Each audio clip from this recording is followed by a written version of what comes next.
I went on a camping trip with 5 of my friends including me. We keep on counting 6, I'm terrified. There were bright flashes of red in the sky. It's as if someone was waving around a flare light from space, faint but noticeable. We all made UFO jokes and laughed as we nailed our tents into the ground. I knew for sure that there were 5 of us. We have all been friends since early middle school and we're celebrating our high school graduation with this getaway camping trip. The flashes of red must have stopped randomly as we made conversation while fixing up our tents. Dave managed to put his tent together the fastest and told us he was going to find some branches for the fire. I remember how he had worked with me at the local gas station last year. We used to do the night shift together and it had made working at a desolate gas station much more fun than it was supposed to be. There was also Eric in the corner still reading his tent manual, fidgeting with his signature round glasses. I wasn't as close with Eric as I was with the others, but I still remember sitting with him in math class and copying his homework one time. Ava was also there talking with Sally, my cousin. Both had decided to team up and work on one tent at a time. I also have clear memories of them, hanging around at school in our usual places. In fact, I even knew Ava's younger brother as he used to beg to go with us wherever we went. I bring all this up because I'm sure that there were 5 of us including me and that I knew everyone in the group. So Dave had went to get some branches as we pulled out some foldable chairs and set them up around the fire pit. I remember feeling uneasy as the sun set and darkness began to consume the forest. The shadows of trees elongated around us as the minutes ticked by. Eric went to get a flashlight from his bag while we wondered what was taking Dave so long. He appeared soon after, the harsh rustling sounds of the bushes signifying his return. We were all buried in our chairs at this point, covered by our jackets. The temperature had dropped quickly and a slight breeze was beginning to pick up. "Geez, you guys weren't even bothered to pull out a chair for me," Dave said as he arranged all the branches in the pit. We had set up 5 chairs around the fire. I tried to rationalize the situation, but no matter how hard I focused, my head felt like it was underwater. I had perfect clarity up until that moment, but when I tried to focus on why 5 chairs were occupied when Dave hadn't sat down yet, my head seemed to just stop working as if something was reaching in and pulling out my thoughts. Instinctually, I felt even more uneasy now and I had placed why. The whole forest had gone dead silent. I looked around at the faces of the others and could tell that they had felt the same. Eric was fidgeting with his fingers, trying to scan around the group and spot the extra person, but it was futile. I scanned every face, each etched in worry and frowning in frustration except for "It's all right, I'll get the chair myself," Dave said, breaking the silence and somewhat alleviating the tension. I got up and offered to help him. He looked into my eyes and nodded knowingly. We headed away from the fire pit towards the tents, but I kept my eyes glued on our group. "How many people are here?" I whispered to Dave as he looked around and realized that we had indeed only packed 5 chairs. In fact, every person had brought with them their own chair. They were heavy to carry and we wouldn't bring any extra needlessly. "There's 5, right?" "I mean, there's 5 chairs," Dave replied. His voice wavered as he spoke. "No, I just think maybe one of us forgot our chair," I said. My mind was struggling to address the issue head on and now sought to find rational excuses instead. I didn't quite feel in control of my thoughts. It felt like swimming in a dream, and if I tried to force myself to think about who the 6th person was, my head would begin to throb. "Yeah, that sounds about right actually," Dave said, relaxing and heading back to the group. When we walked back to the fire pit and circle of chairs, 2 chairs were empty. 1 for me and 1 for Dave. Everything was adding up now, even though we all agreed it wasn't before. Sally suggested we were all probably tired after the long hike to get here and probably just needed some sleep. She could have been right. We were all sleep deprived from waking up very early today to make it on time. Ava brought out the drinks. The whole 6-pack was emptied. We all moved closer to the crackling fire for warmth as we took sips from our cans and reminisced on memories of last year. Ava was in the middle of telling us about that one time she was home alone with weird things happening in her house when I got these sudden chills despite the pleasant warmth of the fire. What felt cozy and safe moments ago felt wrong now, all because I realized that there was a crucial detail I missed. "Who started the fire?" I asked, completely interrupting Ava in the middle of her story and breaking everyone else's immersion. Everyone looked momentarily annoyed until they realized they had no answer. Once again I scanned the faces staring back at me, all barely illuminated by the light from the fire, all familiar and pale from fear. "Wasn't it you, Dave?" Eric asked. Dave shook his head.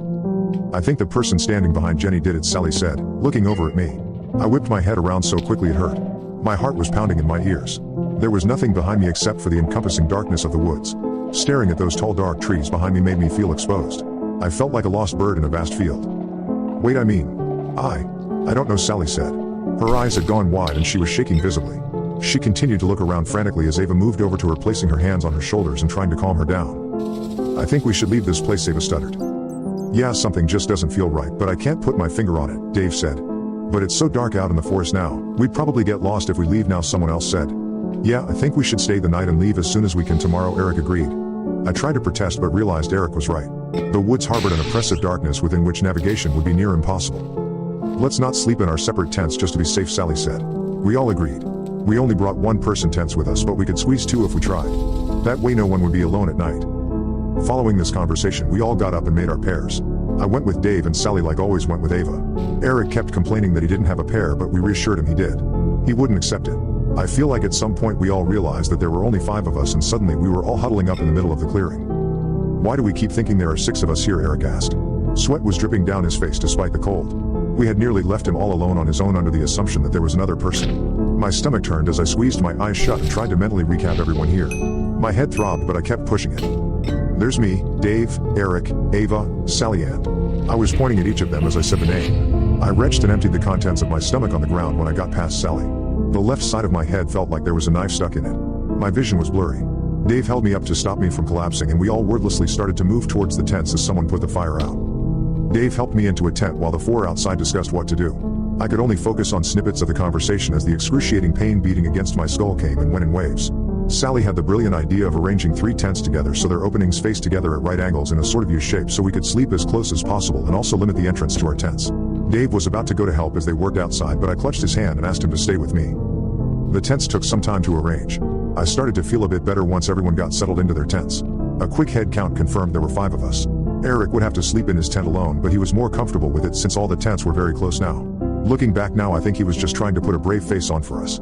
I regret that moment deeply, letting him sleep in his tent alone. He was always less integrated in our group and knew that none of us would pair with him. Just before going to bed, we all agreed to leave as soon as the sun rose in the morning.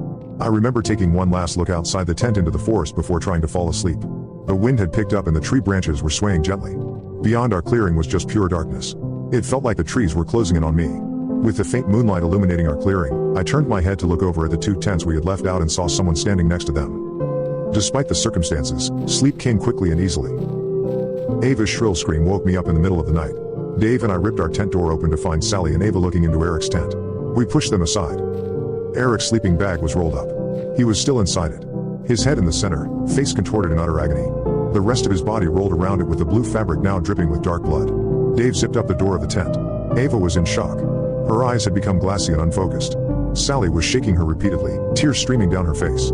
Dave picked up his torch and yelled at us to get up and run. We left the campsite behind and entered the trail we had come from. The 5 of us huddled together, Dave leading in the front as he cast his weak flashlight over the path so we could see it. All we had to help us get through this 2-hour trail was a small white circle of light. Even the moon failed to illuminate our surroundings through the dense foliage. Ava tripped and fell, twisting her ankle. We came to a stop. Someone said they knew how to splint it so we could keep going. They dragged her into the woods instead. It happened too quickly for any of us to process. Sally was about to run after Ava when Dave held her back. She struggled and managed to free herself, running into the trees to follow the echoes of Ava's screams. I was about to run after her, but Dave held me by the shoulders and shook me hard. "We need to get out of here, Jenny, please," he said. I hesitated but jolted into motion again when Sally's voice was cut off abruptly. She had been calling out Ava's name as she ran after her. Dave and I continued to run down the trail, trying to get to our car so we could get out of here. There was nothing we could do. At some point there were 3 of us running on the trail, Dave and I shoulder to shoulder while someone followed us closely behind. "Dave, who's behind us?" I gasped. My heart was threatening to burst through my ribcage and my legs burned. He turned to look at me. Confusion transformed into fear on his face and then into rage. "You keep running," he told me as he produced a pocket knife from his pants. He handed me the car keys, which I nearly dropped. Then he turned around suddenly and jumped at whoever was behind us. I continued to run in fear as the sounds of a struggle grew behind me. I tripped and tumbled through the trail for what felt like hours. I didn't allow myself to stop. I almost cried when the trail ended and I walked out into the familiar car park. Not wasting a second, I ran to the car and started it up, accelerating out of that forest and onto the highway within mere seconds. I'm typing this post out at a rest stop. My phone has finally regained service and I've called 911 to try and explain the situation. I don't think they believe my version of events, but they sent a car my way regardless. As I wait, the sun is finally starting to rise. After I hit the post button on this, I'm gonna check why the person in my backseat has been so silent the whole time.